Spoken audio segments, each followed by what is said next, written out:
Papo Digital na Bahia Farm Show 2026. Gente, hoje tá muito, mas muito bom, até porque a prosa começou antes de começar o programa.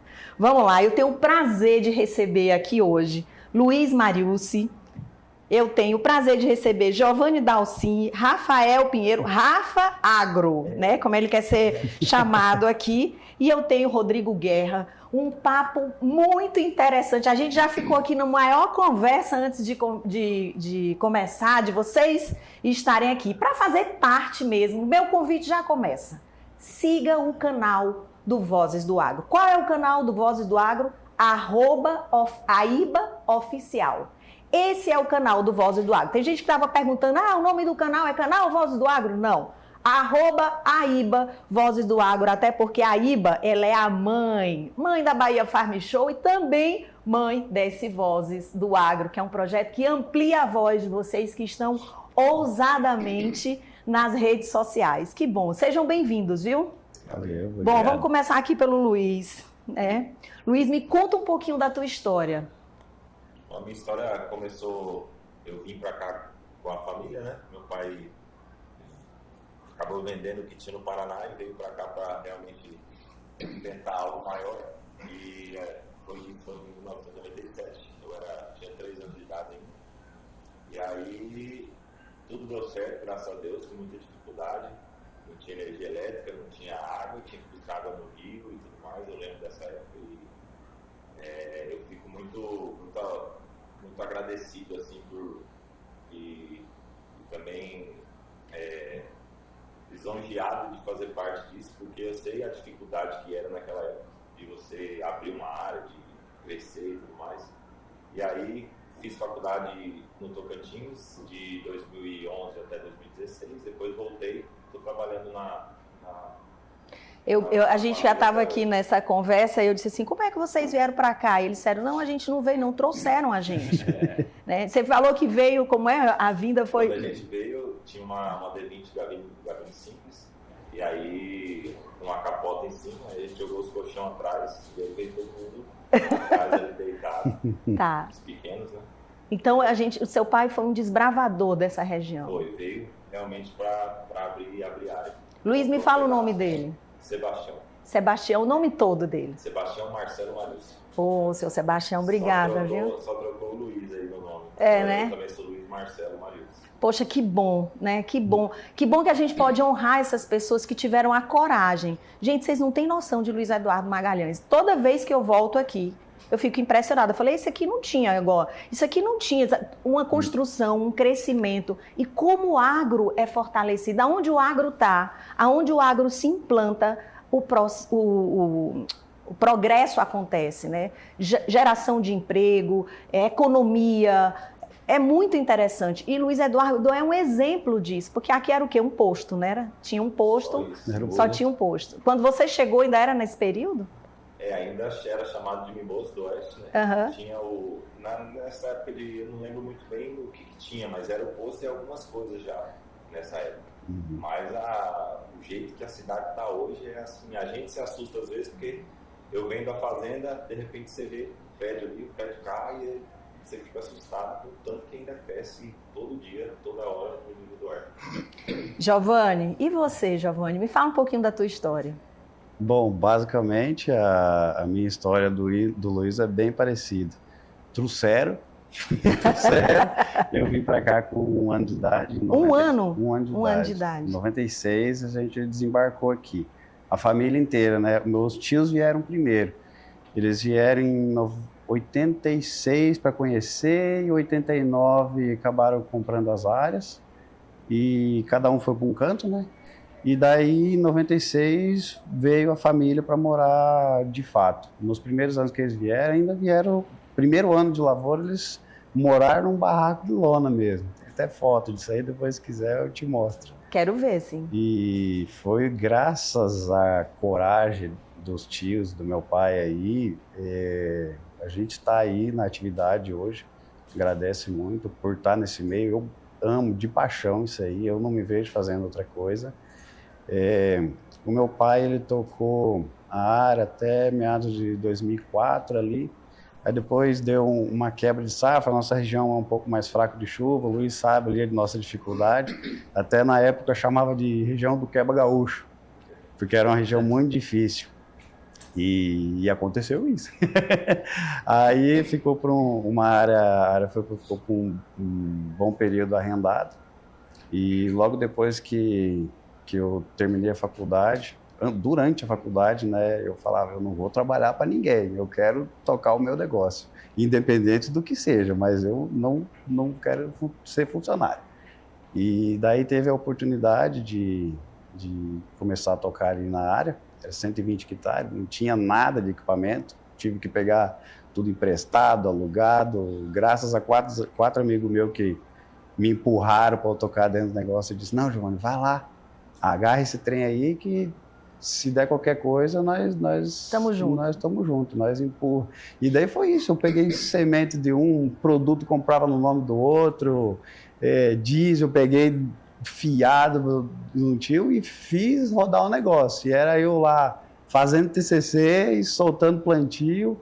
Aí nesse primeiro ano de plantio, eu não conhecia um pé de soja do começo ao final do ciclo, porque eu só rodava na fazenda dos meus tios, tinha muita noção, mas eu não conhecia um ciclo de um pé de soja do começo ao final. E daí eu aprendi com a minha lavoura, vendo o que era o ciclo do começo ao final. Não sabia como é que era a aplicação de fungicida, inseticida, herbicida, tanto que do primeiro ano virou no mato a minha lavoura lá. Aí veio um amigo meu falando lá, rapaz do céu, você está ficando louco, você tem que aplicar agora tal coisa. Aí eu disse, não, então me ajuda aí. Aí tinha um professor meu, tá, o Marcão, tá comigo até hoje. Aí desde o primeiro dia de lavoura, ele me ajudou lá, e chegaram lá e já fizeram um rebuliço naquela lavoura, já não era mais eu que tomava conta, já eram os outros. E graças a Deus eu tive essas pessoas boas do meu lado, foi um ano difícil. Tanto que eu brinco com o meu agrônomo lá, o Marcão, que o primeiro ano, ele falou, eu perguntei para ele assim, Marcão, como é que tem que fazer esse fungicida aqui para não dar fito, para não queimar? Ele, não, você tem que aplicar de madrugada. Eu disse, moço, mas eu não tenho nenhuma luz no meu trator, filho, como é que eu vou aplicar de madrugada?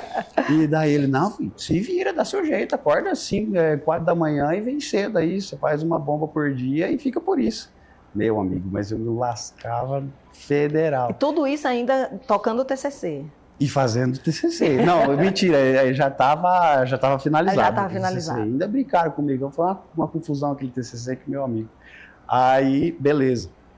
Hoje, eles até me zoam lá, que o Giovanni é o menino da iluminação. Os meus maquinários iluminados é o extremo por causa desse trauma que eu fiquei. Ele disse, isso tudo é culpa sua, Marcão. Olha, nessa conversa aí, né, que você me contou essa história, eu já consigo perceber como o agro se ajuda, né? Os teus amigos dividiram com você o que eles tinham para te impulsionar. Sim. E a gente percebe esse comportamento em vários setores, dentro dos produtores. Isso aqui é... O oeste da Bahia e Luiz Eduardo é exatamente o resultado dessa união. Né? Todo mundo é muito bom separado, mas todo mundo fica excelente quando está junto. Essas associações que são criadas, as alianças que são feitas, tudo isso fortalece o produtor, porque às vezes tem um que está mais à frente, outro que está mais atrás, e eu percebo que vocês se dividem em relação a essa dinâmica, né? De querer que o outro cresça. Exato. Isso é muito interessante dentro do mercado do agronegócio. Muito bom, ninguém está querendo tomar espaço de ninguém. Exato, tem espaço para todo mundo, que bacana. Bom, Rafa Agro, tá? Rafa Agro. Você veio da venda, né? Está na venda. Como é que essa comunicação interfere hoje ou contribui hoje para o teu papel, né? De vender o produto. A gente estava conversando aqui também de que a gente chega antes do produto, né? Então, foi essa sacada que você teve? Que sacada que você teve para mergulhar nessa comunicação? Então, diferente dos meninos, eu vim para cá... Eu não vim trazido, eu vim porque eu quis. Você veio mesmo, né? Porque eu quis. Eu sou natural de Feira de Santana, sou nordestino, sempre falei isso com muito orgulho. E virei agrônomo por conta de um professor no ensino médio que falou, cara, você só anda com seu avô na fazenda, porque eu não sabia o que eu queria. Acho que todo mundo tem uma dificuldade de concluir o ensino médio ali e saber o que é que vai fazer. E por que você não faz agronomia? Eu falei, bom, é isso aí, eu vou fazer agronomia. E naquela época a agronomia, falava-se que a agronomia ia ser a profissão do futuro. Né? Isso era em 2003, por aí. E graças a Deus eu tive sorte do futuro chegar e eu sendo agrônomo e eu estando aqui numa região igual Luiz Eduardo, né? Quando eu virei Rafael, eu cheguei aqui Rafael, eu já fui Rafael da Uniado, eu já fui Rafael de todas as empresas, hoje eu sou Rafael. Quando eu virei Rafael, eu fui em 2018, que foi quando a comunicação entrou na minha vida. Eu gostava de tirar retratos. Você fala, eu gosto de tirar um retrato de doença, pragas, e postava muito essas fotos, isso eu faço desde que eu comecei a trabalhar. Você falou aí mais cedo de deixar um legado, de permanecer, eu sou o louco do backup, eu tenho a minha vida, em 2 HDs, eu tenho tudo documentado. Tá?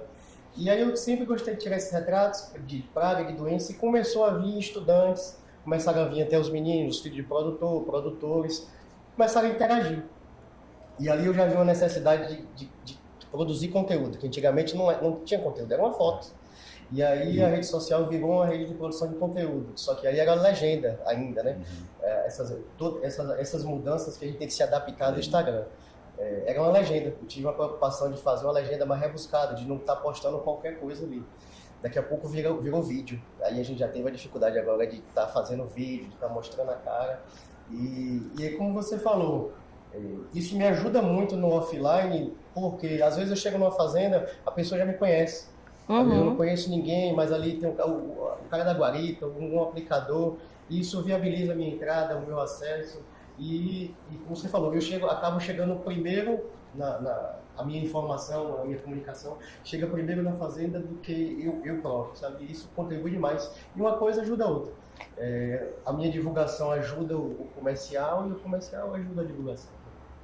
Guerra, todos vocês aqui acompanharam, né, essa evolução, ninguém aqui nasceu já como os nossos filhos, né, digitalizados, que as crianças hoje já estão ali, né, no celular, é muito intuitivo, né. Quando eu nasci não tinha computador, eu lembro de eu fazendo o curso do Windows, que era uma tela preta com o nome verde, você clicava, demorava, a internet fazia um barulho, quando veio a internet tinha um barulho, não era uma internet... Não, mas a internet usava só de noite, tinha um horário que funcionava melhor, e os telefones que vieram, a gente apelidava o telefone de tijolão, né, tinha um telefone, né, e hoje eu olho para trás e penso assim, gente, como a gente vivia sem estar conectado, né? A gente nem lembra mais como é que era não estar conectado. E você é um cara que está totalmente conectado, vocês estão nessa transição. Foi fácil de se acostumar? Foi natural? Como é que foi isso? Eu acho que, como o Rafa comentou, a mudança da comunicação é muito dinâmica.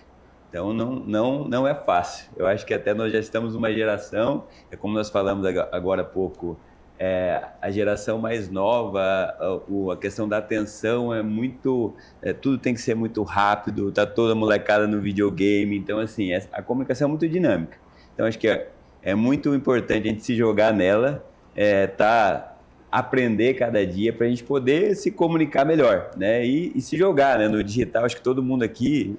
não tem, acho que tem um menino que está fazendo filmagem comigo, ele fala, só vai, porque assim, tenta, se der certo, bem, se não der certo, tá tudo bem, porque a informação tá tão rápida hoje, é claro, todo mundo tem que fazer isso com cuidado, com profundidade, porque a coisa está muito rasa também, né? Então a gente tem que realmente levar a informação de valor, a informação que é real para você, né? Eu acho que isso que vale na comunicação, você levar uma verdade e algo que seja útil, né, de valor para as outras pessoas. É isso que eu sempre penso, independente do meio. Meio, nós temos muitos meios, né? Quais as histórias que vocês colocam, o conteúdo dentro da rede de vocês que gera mais conexão? Vocês acham que é o tipo de linguagem, é o conteúdo que está sendo abordado, é a pessoa, eu gosto dessa pessoa? O que vocês acham que funciona hoje? No meu caso é mostrar o dia a dia mesmo ali. A minha ideia, na verdade, fui estimulado pela Camila, minha esposa, para começar a gravar. E meu primeiro vídeo foi falando de um manejo que eu estava fazendo. Me gravei lá e deu certo, falei, vou postar, e eu comecei a postar. Eu acho que é isso que a gente comunica tanto com os agricultores, como as pessoas que não conhecem, que gostam de ver aquilo ali. Tem um pessoal de Cacau também lá de Ilhéus, que gosta, que sempre comenta e vê, gosta, sabe, é agrônomo, mas não conhece essa realidade aqui de lavoura de soja e tudo mais, é mais... no cacau lá, então eles gostam de ver também. Então é mais, eu acho que no meu caso, mostrar o dia a dia é bem, o pessoal gosta bastante. Bom, no meu caso, quando eu comecei a plantar e tal, e dei aquele negócio de internet, eu sempre gostei muito de filmar e tirar foto. E eu fazia uma filmagem legal, assim, das máquinas trabalhando e tal, e o dia a dia, né? As dificuldades também. Só que daí chegou um ponto que, para mim,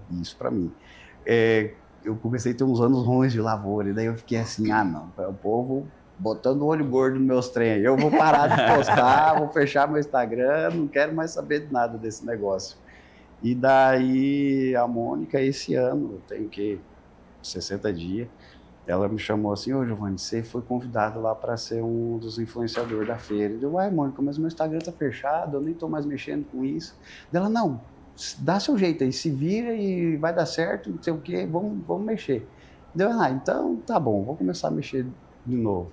E daí eu comecei a fazer os vídeos mais falando, eu nunca tinha pegado o celular para filmar a cara. E até nos primeiros dias eu fiquei assim, né, até minha voz é estranha nesse negócio aí, isso aí não tá certo não.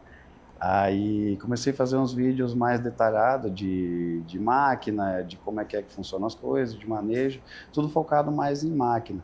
O meu Instagram antes, ele não era nem voltado para, vamos dizer, só agro. Eu tenho uma caminhonete antiga e o que mais fazia sucesso era essa caminhonete. Ou seja, o povo gostava de mim por causa da caminhonete, não é por causa das outras. Mas como a caminhonete atrai um público mais agro, e daí acabou juntando disso, eu disse, quer saber coisa, junta tudo e eu vou começar a mexer de verdade. E em poucos dias aí deu bastante visualização em todos os vídeos que posta. E hoje estamos aí, estou gostando agora da ideia. Já está familiarizado. Que gostando. bom. É bom. Eu acredito que, como o Luiz falou, a produção de conteúdo e por que a gente produz e as pessoas gostam, para todo mundo aqui era muito comum. Tudo que a gente posta é muito comum para a gente. E quando eu comecei a produzir conteúdo, foi um incentivo de uma prima minha que ela falou, eu falei, mas eu vou mostrar aqui a lavoura de soja para quem todo mundo sabe o que é uma lavoura de soja. Ela falou, você sabe, o pessoal daí sabe. É verdade. Mas o pessoal de fora não. Eles não entendem. E aí que eu comecei a comunicar de verdade o agro para fora, que é um negócio que eu sempre faço. Por quê? É normal para mim ver um tratorzão. Normal para mim hoje. Sim. Porque eu vim para cá em 2013 e foi na Bahia Farm Show. Eu fiquei em José Eduardo por causa da Bahia Farm Show. Porque quando eu cheguei aqui, Tabaréu do Sertão, que eu vi essas máquinas grandes que a gente não tinha, eu fiquei impressionado. E eu falei, putz, como eu tive aquela percepção que eu não era daqui, imagina a galera que tá também fora e quer ver. Então eu comecei a mostrar o meu dia a dia, que é comum para mim, para outras pessoas. E isso começou a engajar. E hoje o Instagram, assim, eu comecei a produzir conteúdo antes dos meninos, e todo dia muda. E o Instagram hoje ele já não quer uma produção mais rebuscada, ele quer dia a dia, quer você conversando com uma pessoa, o celular você tem que... A gente fala muito, galera, não sei o quê. Mas hoje é você conversar para uma pessoa, porque a pessoa que está te assistindo, ela vai conectar com você. Essa, para mim, foi a charada do negócio. E ser, vamos dizer assim, firme no que você faz. Não adianta a gente fingir ser outra pessoa. Não é um personagem, né? Personagem porque não se sustenta. E a questão da energia que você falou, eu sou muito espiritualista, também acredito muito. Mas, assim como tem gente que deseja o mal, tem muita gente também que deseja o bem. Para estar nas mídias, você tem que estar, no mínimo, corajoso para a crítica, né? Exato, da crítica que vem de bom, que vem de ruim, porque o que você fala é a sua verdade, mas como o outro interpreta, aí você já não tem controle, um detalhezinho, você fala num vídeo, já veio um monte de gente É verdade. E você tem que estar preparado para lidar com isso, né? Não resta dúvida que o primeiro passo é ter a coragem. E às vezes muitas pessoas me perguntam assim sobre a comunicação, né? Mas como é que eu faço agora? Você falou que começou tirando foto, depois escrevendo, depois falando e agora gravando vídeo. Eu tive com um produtor que ele falou assim, agora você quer que eu vire apresentador? Eu sei plantar, eu não quero ficar falando. Eu digo, olha, nós nascemos comunicadores. Ele, como assim? Eu falei, um bebê, tá? Vamos lá. Você lembra quando seu filho era criança? Ele falou, lembro. Quando ele chorava com fome, com sono, enjoado, o bebê não falou nada, ele tá só chorando e a gente já sabe, tá com fome e tá enjoado para dormir. As mães são muito perspicazes nessa linguagem, nesse entendimento. E o bebê não disse uma palavra e a gente consegue saber se ele tá... de que tipo de choro ele está querendo dizer com aquilo ali. Então é nato da gente a comunicação, né? Você consegue perceber a linguagem da pessoa pelo olhar, pelo jeito que ela está sentada, se ela está confortável, se ela não está confortável. Então tudo na gente comunica. Quando o mercado do agro, como agrônomos, né, se apropriam dessa comunicação que já está aí dentro de você, porque o conteúdo é de vocês, a experiência, a história. Ninguém vai vir de novo... trazido naquele ano, naquela época, as pessoas vão vir e já vão estar aí com tudo que vocês estão construindo. Então, eu quero deixar meus parabéns e encorajar quem está em casa, sabe? Para que realmente a comunicação, você precisa refletir. Porque quando a gente se comunica bem com a gente mesmo, né? Estou ali preparado para o que tem de crítica, de coisa boa e ruim, a gente também se comunica melhor com todo o nosso entorno. Ô Guerra, dá uma dica aí, vai. Você que é um cara de comunicação, que dica que você dá para quem está aqui nesse momento? E eu, antes da dica dele, quero dizer para você, ó, siga a AIBA Oficial, @AIBA-Oficial, que como esse conteúdo tem muitos outros preparados para você. Bom, a dica que eu dou é se joga, gente, não tenha vergonha. O conteúdo digital é teste, então, acho que o Rafa falou, seja você mesmo, né, que vai dar tudo certo, vai testando. A gente tem uma oportunidade hoje realmente de disposição do que você faz. Eu acho que o ponto-chave é verdade. De repente você fala um pouquinho diferente, isso é um grande diferencial, a sua linguagem, como você é.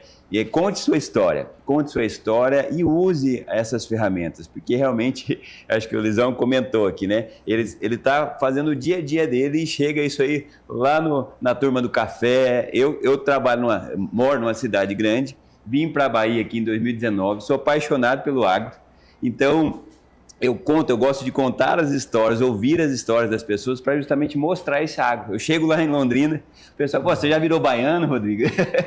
Eu falo, não, mas eu quero mostrar realmente Luiz Eduardo, essas regiões, polos agrícolas, assim, para os grandes centros, o que o agro faz, como realmente esse agro move o Brasil. Mas se joga sem medo e bora lá. Bom, eu vou pedir para você, pode falar, Luiz. Eu acho que é uma forma da gente se ajudar também nessa comunicação.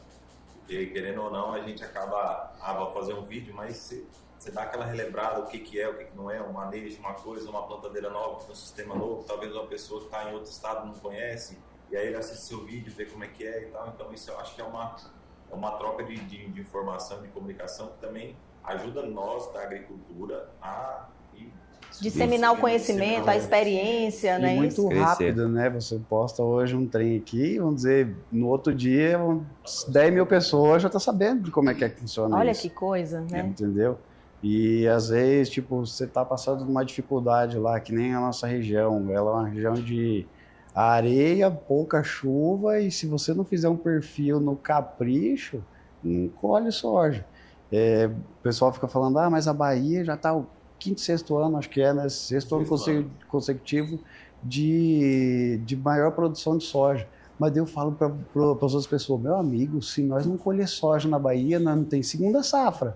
Nós tem que botar para rasgar no soja, porque depois, lógico, tem os irrigados, mas para quem é sequeiro, nós tem que dar a vida na safra de soja, porque a safrinha é difícil de fazer sobrar dinheiro com, vamos dizer, que nem o Luizão lá, eles apostam muito no milheto, no sorgo, eu já tento fazer um milhetinho, para tentar tirar uma receitinha ali no final, mas é um trem que é muito específico. O que dá dinheiro para o sequeiro aqui na Bahia é o soja, mas tem que cuidar do soja, da primeira produção, porque o resto é sorte, vamos dizer, né, Luizão? Se chover. Ai, meu Deus, olha só, já recebi um sinal ali de que nosso papo já está no time da gente finalizar aqui. Eu quero agradecer super vocês o tempo, parabenizar pela iniciativa, pelo trabalho, desejar tudo de melhor para vocês nessa pulverização. Fico muito feliz de ver o agro protagonizando a própria voz, a narrativa é de vocês, engenheiros agrônomos, comunicadores, gente que está ali com a mão na massa, porque eu não tenho dúvida que o conteúdo vocês têm. Quanto mais vocês se comunicarem, pulverizarem, melhor será para que todo mundo conheça esse mercado tão incrível, né? Que às vezes não é tão bem enxergado porque não é tão bem comunicado. Então esse papel agora é nosso de fato, descortinar toda essa coisa boa que o agro é, histórias da família que vem. Pensa, agora que todo mundo vê Luiz Eduardo assim, ninguém nem sabe o que é que essas famílias passaram para poder chegar aqui, pais, mães, filhos, irmãos, enfim. Muito obrigado, parabéns. E antes da gente terminar, eu quero que vocês passem o Insta de cada um, onde as pessoas podem encontrar. @VivoAgroBR. Então é @Luiz Marius com S. @Giovanni Dalcin. O meu é Rafa, com PH. Muito bem, muito obrigada, viu? Fechou. Nos vemos em breve? Sim, né? Com certeza. Muito bem. Olha, para você que está aí, não fica triste não, porque vai ter mais. Papo Digital continua na Bahia Farm Show 2026, nessa 20ª edição tão especial, 20ª edição. São 22 anos, porque na pandemia não teve, mas imagine, 20 edições. Muito obrigado pela sua audiência, segue a gente no canal, dá o like, toca o sininho e vem fazer parte dessa conversa. @AíbaOficial. Vou ficando por aqui, um beijo, a gente se vê na próxima.